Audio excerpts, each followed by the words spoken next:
আয়ুষী, আমার ছেলেটা তখন অতবার করে বলল ওকে বাঁচাতে, তুমি কিচ্ছু করলে না।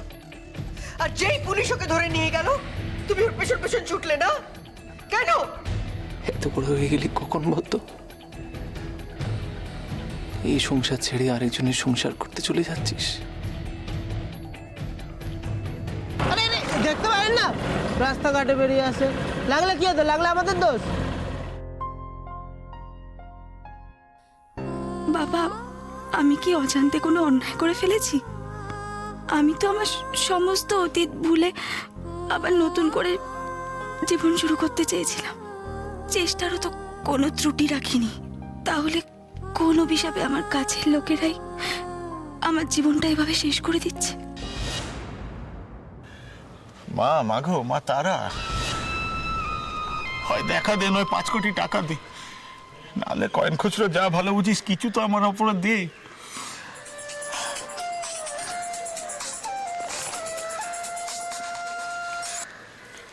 জয় তারা। হ্যাঁ, জয় তারা। এই তো সেই যখন একবারই আমার ডাক শুনবি মা, ফালতু কেন মৌনব্রত নিয়েছিলি আমায় বলতো? ভাবা যায় কাল থেকে চ্যাটার্জি কনস্ট্রাকশনস এর মালিক এই চন্দন রায় চৌধুরী। জয় তারা মা। কিন্তু এই কাল কেউটের বাচ্চা আয়ুষীটাকে ছেড়ে দিলে চলবে না। ওকে হাতের মুঠোয় রাখতে হবে, নাইলে সব জিদ্দির।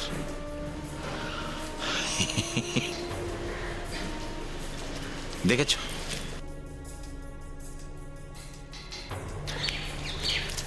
আমার মেয়েটা এত লেট লতিফ, ভাবছো না রাস্তায় বাপটা সংসারে ঢং করে দাঁড়িয়ে আছে, আমার কি অন্য কাজ নেই?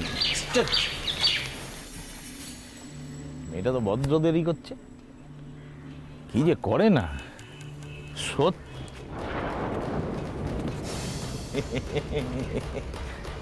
আয় আয় আয়, তাড়াতাড়ি আয়। আয় রে মা, ভালো খুঁজে দে দে, বার কর বার কর।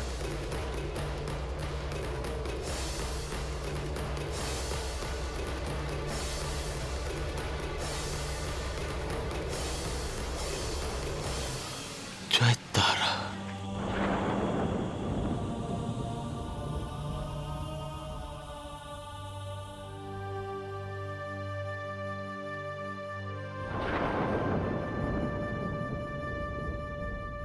তো দেখতে পাচ্ছি না। আমি জানি আমার ছেলে কখনো এই কাজ করতে পারে না, কিন্তু কিন্তু টাকাগুলো নিল কে তাহলে? বাইরের কোনো লোক তো ভিতরে ঢোকে না। আর তাছাড়া এতদিনে তো কোনোদিন এরকম ঘটনা ঘটেনি। ঘরের আলমারি থেকে চুরি বা যাবে কি করে? কিন্তু টাকাটা গেল কোথায়?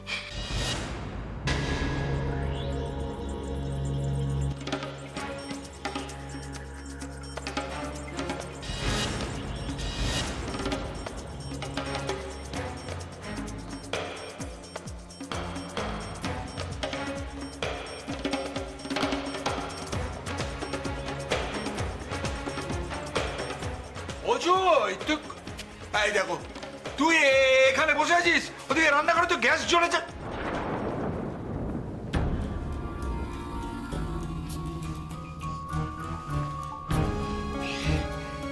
রে তোর হাতে এত টাকা, কি ব্যাপার? কি হ্যাঁ, কি রে, আমি তো কিছু বুঝতে পারছি না।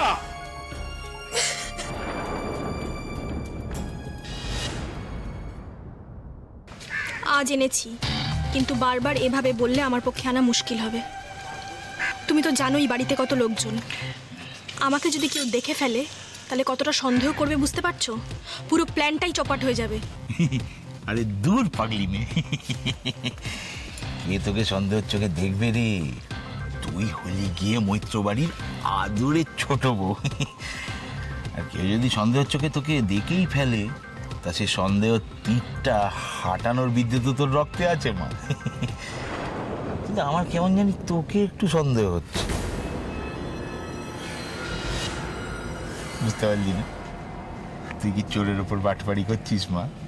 হ্যাঁ, বান্ডিলটারও পাতলা কেন? তোমাকে যতটা দিয়েছি তুমি সেটা রাখো, বাকিটা মনে করো আমি ইনভেস্ট করেছি। কোথায়? পরে সুদে আসলে সব পাবে, জাস্ট ওয়েট করো। ওয়েট? এই রেজগির জন্য চন্দনকে আর ওয়েট করতে হবে না। আর তো দুদিনের ব্যাপার। খাজানার গুহার দরজায় তো প্রায় পৌঁছেই গেছি রে মা। এখন শুধু চিচিং ফাঁক, খুলজা সিমসিম বলার সময়। তার জন্যই তো দিন গুনছি। মা মাগো, সবই তো তোরই লীলা মা। হ্যাঁ, ভাবছিলাম তোর খুব ধকল যাচ্ছে না রে মা। আমি তো জানি, আমি বুঝতে পারি তোর খুব কষ্ট হচ্ছে। আমি জানি সেটা, কিন্তু কি করবি বলে, বুড়ো বাপটার জন্য যত কষ্ট তোর জীবন। এই যে তুই বুড়ো বয়সে এইটুকু শান্তি আমাকে দিচ্ছিস, এটাই আমার কাছে।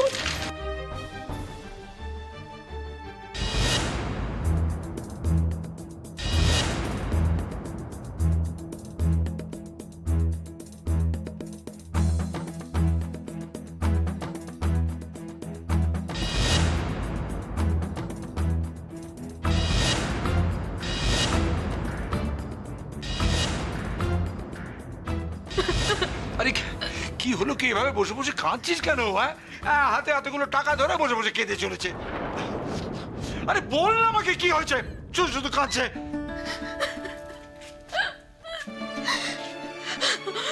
আমি হেরে গেছি বাবা, হেরে গেছি, আমি পারলাম না।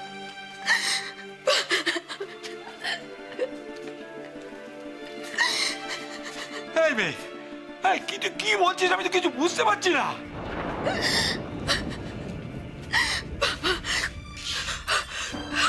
আমি আমার সহ্য জিনিয়া কাউকে মানুষ করতে পারলাম না, কাউকে না। এই দেখো পাগল মেয়ে। আরে দেখ না, সৌর্য জিনিয়া ওরা তো সব ছোট, ছোট। ওরা যদি কোনো ভুল করে, কোনো অন্যায় করে, ওদেরকে তুই বকবি, ওদের বকবি, শাসন করবি। তাই বলে এইভাবে কাঁদিস না, কাঁদিস না মা, কাঁদিস না, কাঁদিস না, কাঁদিস না। মা, কিছু খেতে দাও না, বড্ড খিদে পেয়েছে।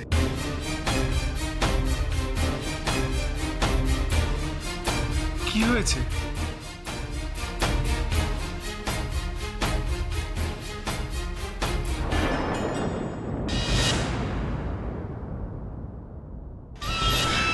দোষী কি নির্দোষ সেটা তো বিচার হওয়ার পর বোঝা যাবে রে। কিন্তু মানুষটার ভাগ্যটা একবার ভাব, ভাগ্যটার ব্যাপারে। আমার বড় ভাগ্নে যে কিনা কোনোদিন রাতের বাইরে কাটায়নি, সে আজকে জেলে হাওয়া খাচ্ছে। একেই বলে বিধি বা।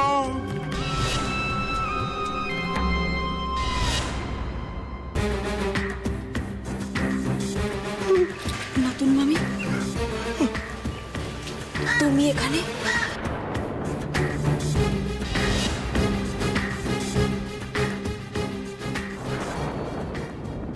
ও বাড়িতে সব ঠিক আছে তো?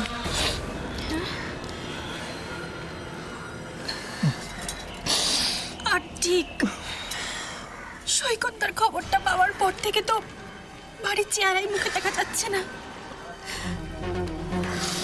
জানো, মা কাঁদতে কাঁদতে পুরো পাগলের মতো করছে, কেউ মুখে একটা দানাও কাটছে না।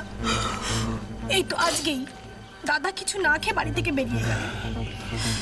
আর বৌদির মনটাও এতটা খারাপ না, আমি আর সেই জন্যই তো দেখো না, আমি ভাবলাম যে একটু খাবার নিয়ে যাই দাদার কাছে, নাহলে তো মানুষটা সারাদিন পেটে কিছু পড়বে না।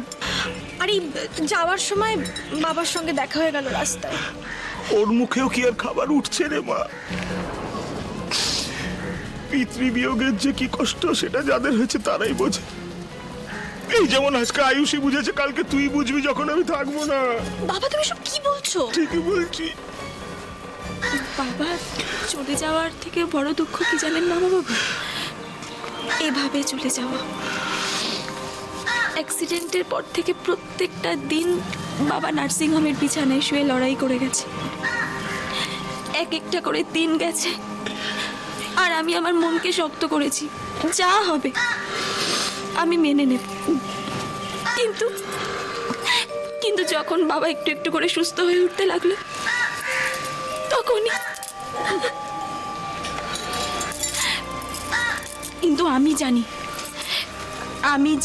সত্যিটা বেশি দিন চাপা থাকে না। আজ নয় কাল যে দোষী সে শাস্তি পাবেই।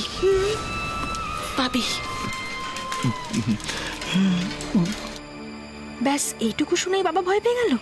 ইস, ভয় পেলেই তো মানুষ ভুল করতে থাকে। ধরা পড়ে যাবে না তো আবার? বাবা, আমি এখন আসি আয়ুষী, না হলে দাদার আবার খেতে দেরি হয়ে যাবে। এসো। আসছি। যা মা, সাবধানে যা।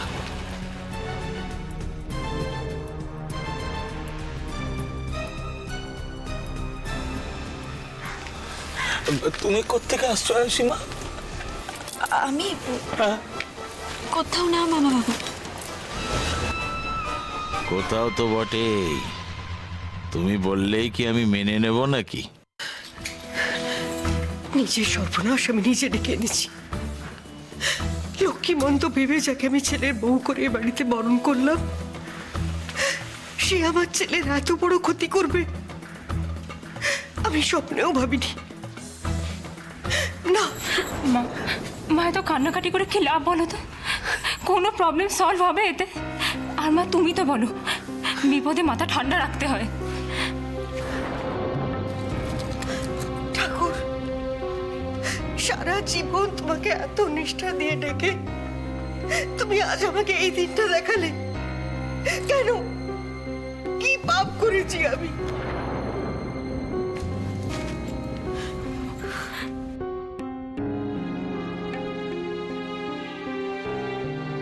মা, আমি আপনার সাথে কিছু কথা বলতে চাই।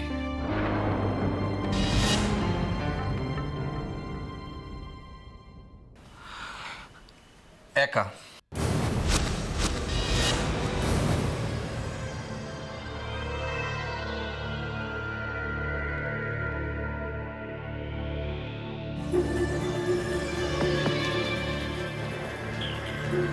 তুমি থাকো।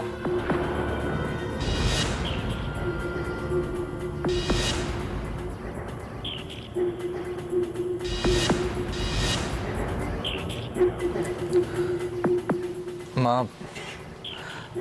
আমি আগেও বলেছিলাম যে সেদিনের ঘটনায় অগ্নির কোনো দোষ নেই।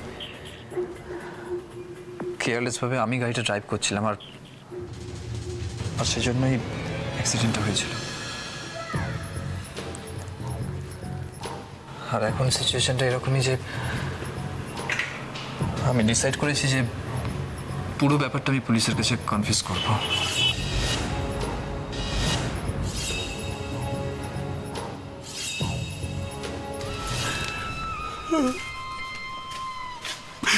বড় ভগ্নিটাকে বাঁচানোর জন্য কিছুই করতে পারলাম না সীমা। পুলিশের হাত থেকে ওকে বাঁচাতে পারলাম না। এরপরে তো শুনেছি কোর্ট হবে, তারপর জেল হাজত হবে, অনেক কিছু। আচ্ছা সীমা, আমি শুনেছি তুমি বয়ান দিলেই নাকি ও ছাড়া পেতে পারে। তুমি কি সত্যি বিশ্বাস করো যে অগ্নি খুন করেছে? আমি ঠিক জানি না মামা বাবা, মাথা একরকম চলছে তো মন অন্যরকম চলতে চাইছে। কোনটা ঠিক ভুল সত্যি মিথ্যে কিছুই বুঝে উঠতে পারছি না। জটিল জটিল আয়ুসীমা, পৃথিবী জটিল, মানুষ আরো কুটিল। তবে যা রটে তার কিছুটা তো সত্যি বটে। এই তো আমার বড় ভাগ্নে, তোমার স্বামী অগ্নি, অফিসে যে কি যেন রোজি ওর সাথে তো হাহি করে কি আছে, চাকর বাকর মানুষ। তারপরে এই যে পাট্টি করে রাত বিকে তুই 4-5 কিলে বাড়িতে ফের কি দরকার বাবু? 5 জনে 5 কথা কয় কখন জানো? তোমার এই যে মনটা না মেঘলা ওর সাথে এমন মেলামেশা লোকে তো ছি, আমি তো মুখে বলতে পারছি না। লোকে বলে ওই নাকি আসল স্ত্রী, কিন্তু তাই বলে খুন? না না, আমি জানি, আমার ভাগ্নে এলেম জানি, মায়ের পয়ে মিলে একটু তর পাবে তোমাকে, আমি নিজে তো সাক্ষী দেখেছি, কিন্তু তাই বলে তুমি বলো খুন করতে পারে?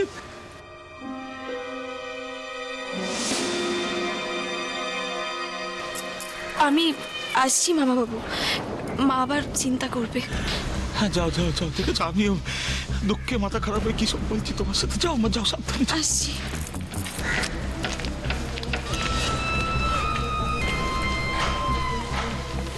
তুমি শব্দটি বার করলো না মুখ থেকে? ক্ষমতা আছে তো মেয়েটার। একেই তো বলে যে বাঁশের চেয়ে কঞ্চি দরো। এর হয়েছে ঠিক সেই দশা। একবার যখন ফাঁদে পড়বে তখন পালাবারও পথ পাবে না। তারা কি করো না তুমি মাঝে মাঝে। কি লাভ তোমার কনফেশনে? তোমার কি মনে হয় তুমি কি বললে ওরা ভাইকে ছেড়ে দেবে? আর আয়ুষের বাবা কোনো অ্যাক্সিডেন্টে মারা যাননি, মারা গেছেন কোনো একটা অজ্ঞাত কারণে।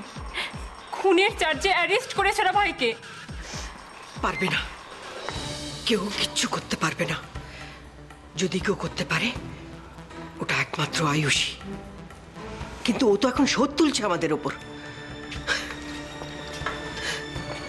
ভগবান ছাড়া কোনোদিন কারোর সামনে এভাবে হাত পেতে ভিক্ষে চাইনি, যেভাবে আয়ুষীর সামনে অগ্নির জন্য চাইলাম, কিন্তু একটা কথা বললো না অগ্নির হয়ে। খুব বড় ভুল হয়ে গেছে মা। অ্যাক্সিডেন্টের পরে যদি আমি সারেন্ডার করতাম তাহলে হয়তো এই বিপদটা আসতো না। আসবে না কেন? আসবে, অনেক বড় বিপদ আসবে। কত সাধ করে ছেলের বউকে ঘরে তুলেছিলাম, তখন তো বুঝিনি খাল কেটে কুমির ঢোকাচ্ছি বাড়িতে। সর্বনাশ হয়ে যাবে, সব শেষ হয়ে যাবে। এই কথাগুলো মাকে বলা কি এখন খুব দরকার ছিল? কিছু করতে হলে সেটা কাজে করে দেখাও। শুধু শুধু এসব কথা বলে মাকে টেনশন দিচ্ছ কেন? ওকে বলছিস কেন? ও কি করবে? ও কেন? কেউ কিচ্ছু করতে পারবে না। করতে পারলে একমাত্র আয়ুষী কিছু করতে পারবে। যদি নিজের ভাইকে বাঁচাতে চাস তাহলে যা, আয়ুষীর কাছে যা, ওকে বোঝা। ও বাড়ি থেকে বৌদির কাকিমণি ফোন করেছিলেন। কি বললো? তেমন কিছু না, কিন্তু ওনার কথা শুনে মনে হলো বৌদি ও বাড়িতে নেই। কি?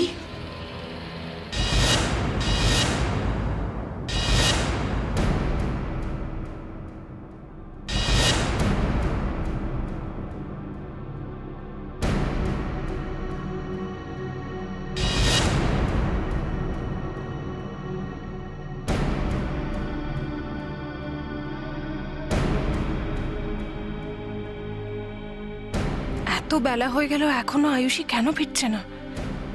ফোনটাকেও সুইচ অফ করে রেখেছে, কিন্তু ও তো এরকম ইরেসপন্সিবল নয়। অবশ্য এখন যা মনের অবস্থা, তাতে তো মাথা ঠিক রাখাও। দেখি আর একটু ওয়েট করে।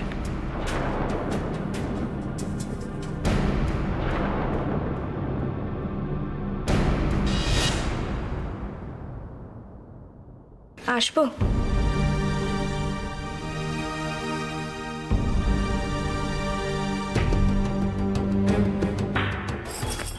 আয়ুষী ফিরেছে?